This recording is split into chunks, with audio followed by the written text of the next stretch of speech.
Welcome to the Writer Reads Flash Fiction from another 365 days of flash fiction. This is month 5, day 20, Extraction. Genoa stood watching the shuttle lift and smiling. The door thumped under his back, but he didn't budge.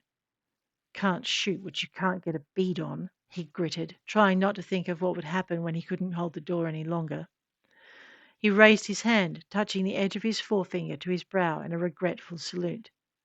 He'd been meant to be on that shuttle too, with his wife and mother and son.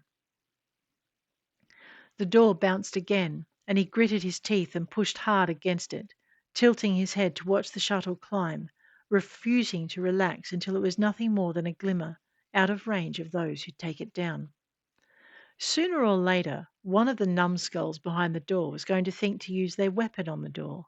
And then Genoa refused to think of that, tried to keep the memory of his family safe in his mind instead. They were what mattered.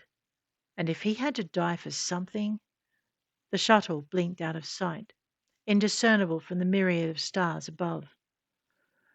There were worse things to die for, worse views to end your days on, too.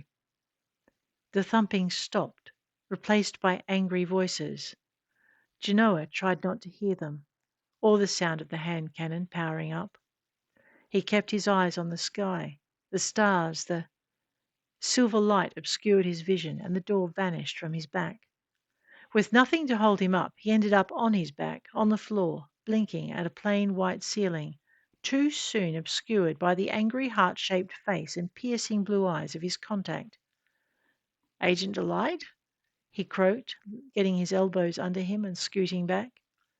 "Papa!" shrilled from across the room, interrupting the agent as she took a step back, scowling. "Next time," she told him before stalking away, "I'll shoot you myself."